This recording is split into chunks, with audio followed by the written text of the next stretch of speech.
शादी एक अच्छे परिवार में हुई है। उसका पति रोहन उसे बहुत प्यार करता है। घर में उसकी सास शांति और ननद मीनाक्षी भी है, जो सरिता के किसी काम में दखल अंदाजी नहीं करती।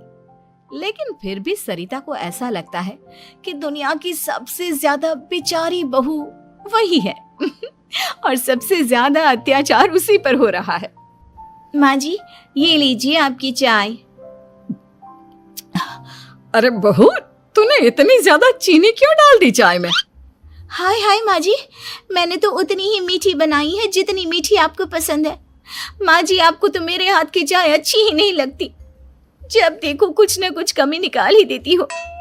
अरे बहू, तू एक बात के पीछे ही पड़ जाती है।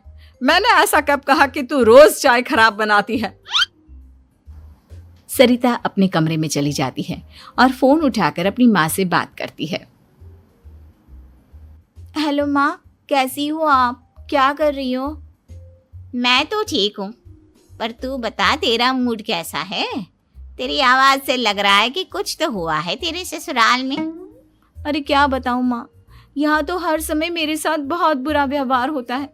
मैंने अपनी सास के लिए इतनी अच्छी चाय बनाई, लेकिन मेरी सास चाय पीते ही मुझे 4 बातें सुना दी।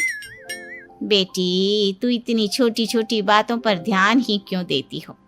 तुम्हारी सास ने कुछ बोल भी दिया तो क्या हो गया, वो बड़ी है ना तुझसे। माँ ने इतना समझाया, लेकिन इस बात का सरिता पर कोई असर नहीं हुआ। अपनी बेचारी बहू की छवि वो बदलना ही नहीं चाहती। अगली सुबह सब नाश्ते की टेबल पर बैठकर नाश्ता कर रहे थे, तभी सरिता ने अपने पति से कहा, सुनिए जी, मुझे ना आज बाजार से कुछ सामान लेकर आना है। आज आप ऑफिस से आने के बाद मुझे लेकर चलना ना। भाभी, मुझे भी कुछ किताबें खरीदनी है। आप दोनों जा ही रहे हो तो मेरी किताबें भी ले आना। लो, अभी तो बात ही की है बाजार जाने की, तो एक फरमाइश आ गई। माँ जी, आप भी बता दो कुछ, और हाँ, मोहल्ले वालों से भी बोल दो अगर वो कुछ मंगवाना चाहते हो तो। बेचारी मीनाक्षी अपना सा मुंह लेकर रह गई। ये सब देखकर रोहन से चुप नहीं रह गया और वो गुस्से में बोला, सरिता, क्या हो गया है तुम्हें? मीनाक्षी ने तो सिर्फ किताबों के लिए बोला है। तुम्हें मीनाक्षी से इस तरह से बात नहीं करनी चाहिए। माफी मांगो उससे अभी। क्या? मैं माफी मांगू? दिन भर आपके घर के काम करूं मैं, आपकी और आपके घर वालों की बातें सुनूं मैं, और अब माफी भी मैं मांगू? ऐसा कभी नहीं हो सकता। ये बोलकर सरिता वहां से चली जाती है। एक दिन उनकी पड़ोसन घर आती है। अरे सरिता, क्या कर रही है? और क्या करूंगी भाभी जी, बस घर का काम ही कर रही हूँ। आप बताओ कैसे आना हुआ? अरे मैं तो तुम्हारा हालचाल पूछने आई थी, लेकिन तुम तो बिजी लग रही हो। कोई बात नहीं, मैं बाद में आ जाऊंगी। और क्या करूं भाभी जी, जब से शादी होकर आई हूँ ना, बस काम ही कर रही हूँ। और इस घर में ना कोई मेरी कदर नहीं करता। पति है जो बस घर से ऑफिस, ऑफिस से घर। ननद को तो कॉलेज से फुर्सत नहीं। बची सास तो उनका सारा समय मेरी गलतियां निकालने में लग जाता है। अरे ये क्या कह रही हो सरिता? तुम्हारी सास तो पूरे मोहल्ले में तुम्हारी तारीफ करती फिरती है कि तुम बहुत अच्छी हो, पूरा घर तुम्ही ने संभाल रखा है। हाँ तो क्या हुआ, इसमें गलत क्या कहती है? सच्ची तो कहती है। मेरी मर्जी के बिना इस घर का पत्ता भी नहीं हिलता।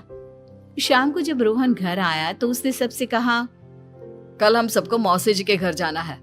उनकी बेटी की शादी है। सब अपनी अपनी पैकिंग कर लो, सुबह होते ही निकल जाएंगे। और सरिता, तुम कान खोलकर सुन लो, वहां जाकर किसी की बुराई भलाई शुरू मत कर देना, नहीं तो मुझसे बुरा कोई नहीं होगा।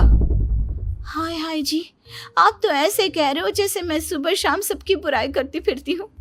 आज तक कोई कह नहीं सकता कि मैंने किसी की पीठ पीछे किसी के बारे में कोई बुरी बात बोली हो तो।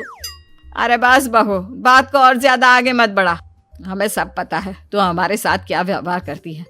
ये बात घर तक रखना, शादी में किसी को कुछ मत बोलना, नहीं तो सब कहेंगे कि शांति की बहू कितना बोलती है। हाँ हाँ, सब कुछ तो मैं ही बोलती हूँ ना। आप लोग तो हर समय फूलों की बारिश करते रहते हो मेरे ऊपर। सारी गलती मेरी है जो मैं इस घर में आई। सबका कितना ध्यान रखती हूँ, लेकिन फिर भी मेरी तो आप लोगों की नजर में कोई कदर ही नहीं है। अगली सुबह सब लोग मौसी जी के घर पर चले जाते हैं। वहां पर शादी का माहौल होता है। सब जगह चहल पहल होती है, बहुत सारे